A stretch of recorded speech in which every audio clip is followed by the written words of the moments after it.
안녕하세요. 영어 강사 크리쌤입니다. 엄마표 영어 12강에 오신 모든 분들 환영합니다.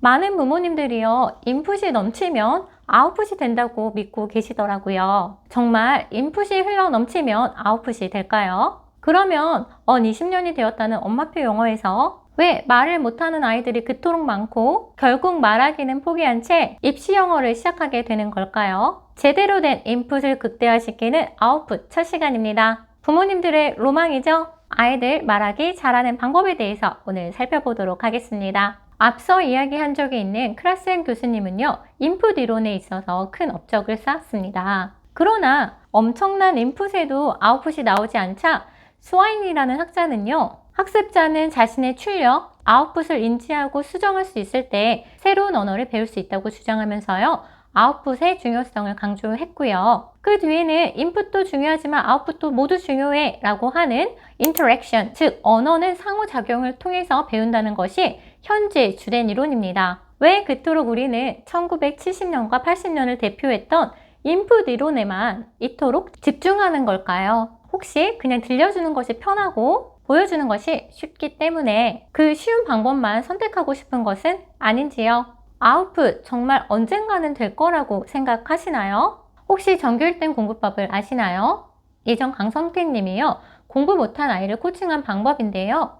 학교 다녀오면요, 배운 내용을 백지에 쓰도록 코칭한 내용이었어요. 일단 내용은요, 첫 번째는 기억해서 적는 것이 포인트예요. 다 못 적어도 괜찮으니까 수업 시간에 배웠던 것을 기억해서 적는 것이 포인트고요. 두 번째는요, 다 적지 못한 부분은요, 책을 보고 채워 넣는 거예요. 그러다 보면은 내가 모르는 거, 못 적은 것을 파악할 수 있기 때문인데요. 이것이 곧 내가 모르는 것을 인지하는 메타 인지의 시작이죠. 그리고 세 번째는요, 남에게 설명하면서 완전히 내 것으로 만드는 것인데요.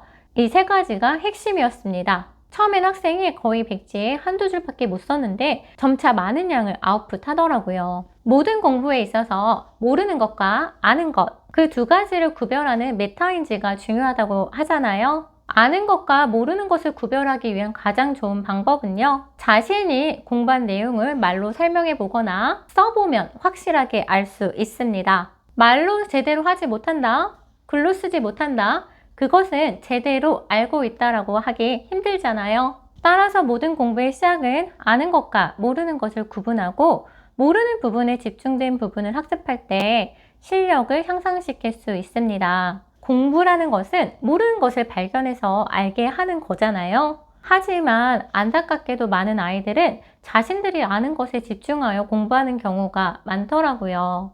여러 가지 이유가 있겠지만 아이들의 경우는 자신이 아는 것을 자랑하고 칭찬받고 싶기 때문인 경우가 많았고요. 또 다른 이유는 아이들은 본인이 아는 것, 모르는 것조차 구별하기 어려워 하더라고요. 아는 것에만 집중해서는 실력 향상을 기대하기는 힘들겠죠? 이미 알고 있는 내용은 잠깐만 확인해도 되지만 모르는 것은 눈에 띄는 색깔로 표시해서 적어도 10번 이상 말하는 연습을 더 해야 합니다. 모르는 것을 연습하라고 하면 아이의 입장에서 스트레스를 많이 받을 수 있기 때문에요. 이때 가장 중요한 것은 부모님의 칭찬과 격려겠죠. 또 이렇게 모르는 것을 연습해서 자기 것이 될 때 아이들은 성취감을 느낍니다. 새로운 것에 대한 습득이 자연스러워져야 그 다음 단계 진행도 자연스럽게 이루어집니다. 따라서 이해 가능한 것들을 인풋하고요. 제대로 알고 있는지 아웃풋 해보면서 자신이 모르는 것에 집중해서 반복하는 것이 언어를 제대로 배우는 핵심입니다. 처음부터요, 아웃풋을 병행하는 것을 잊지 않으셨으면 좋겠습니다. 영어는 소리 언어이기 때문에 입으로 따라하는 것이 매우 중요한데요. 저는 아이들을 지도할 때 무조건 영어를 들으면 입으로 따라하도록 지도를 하고 있습니다. 영어가 입에 익어야 말할 때 조금 더 자신감이 생길 수 있으니까요. 모든 음원을 따라할 때 쉐도잉 리딩을 하면 좋은데요. 쉐도잉은 원어민 발음을 들으면서 거의 동시에 비슷한 박자로 최대한 비슷하게 소리내어 따라하는 학습법을 말합니다. 잘못된 쉐도잉 리딩에 대한 팁 때문에 아이들이 앵무새처럼 소리만 따라하는 경우도 종종 있는데요. 발음도 향상시키고 영어 실력도 함께 향상시키기 위해서는 다음과 같은 방식으로 진행해 보셨으면 좋겠습니다. 총 4단계인데요. 첫 번째는요. 단어와 문장의 의미 파악 단계입니다. 쉐도잉 하기 전에요. 반드시 쉐도잉 할 문장을 이해해야 합니다. 쉐도잉을 통해 문장을 반복하면서 많은 문장을 머릿속에 익힐 수 있는데요. 내용도 모른 채 소리만 따라한다면 앵무새와 다를 바가 없겠죠. 그리고 두 번째 쉐도잉 확인인데요. 쉐도잉 하면서 잘 되는 것, 안 되는 것에 대한 구분도 매우 중요합니다. 따라서 안 되는 것들은요. 색깔이 다른 형광펜으로 칠해서 세 번째, 그 형광펜 칠한 부분들을 집중적으로 연습합니다. 부족한 부분에 대한 충분한 연습 없이 쉐도잉을 끝낸다면 같은 발음 실수를 반복할 수밖에 없거든요. 쉐도잉으로 충분하게 연습을 한 뒤에 책을 덮고 아웃풋을 해보세요. 저는 영어를 배우는 첫 단계부터 아웃풋을 하라고 말씀드리고 있는데요. 어느 순간 하는 것보다 처음부터 습관적으로 하면요. 아웃풋 하는 것이 어렵지 않게 느껴질 수도 있거든요. 또한 아무리 많은 양을 인풋했다 한들 꺼내 쓰지 못하면 소용없잖아요. 꺼내 쓰는 능력도 기술이기 때문에 연습을 통해서 단련해야 합니다. 또한 처음부터 문장이 술술 나오는 아이는 없습니다. 지금 제가 제시하는 순서대로요. 차근차근 연습해 보세요. 포닉스를 배우는 단계부터 오늘 배운 단계는요. 샌드위치예요. 하고 머릿속에 있는 것을 꺼내보는 연습을 하는 거예요. 꺼내보는 연습을 하다 보면요. 그 단어가 더 쉽고 더 익숙해져서 잘하게 됩니다. 실력이 더 향상되면요. 오늘 새롭게 배운 단어는 뭐뭐뭐입니다 하면서 단어의 개수를 여러 개 늘려가는 거예요. 그리고 단어 말하기가 익숙해지면 간단하게 문장을 하나부터 말하기 시작합니다.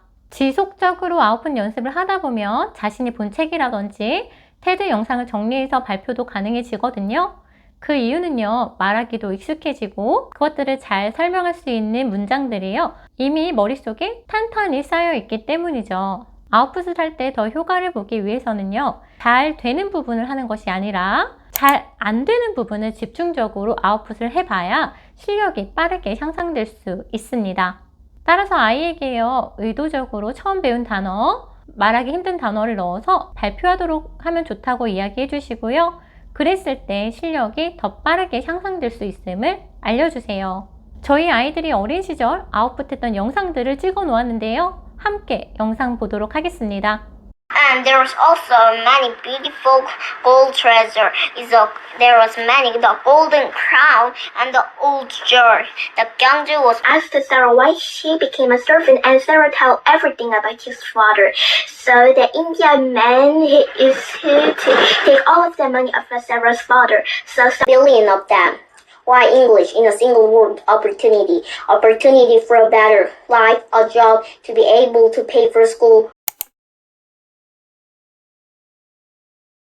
언어는 다른 사람과 의사소통을 하는 수단이기 때문에 소리를 내어 연습하는 것이 무엇보다도 중요합니다. 아웃풋 학습을 효과적으로 하기 위해서는요. 아는 것과 모르는 것을 구분하고요. 모르는 것에 더 집중된 공부를 해보세요. 안 되는 것들이 자연스럽게 아웃풋 될 때까지 반복하면 좋겠죠. 영어 첫 시작부터 아웃풋 함께하기 잊지 마세요. 모든 부모님들과 아이들을 늘 응원합니다.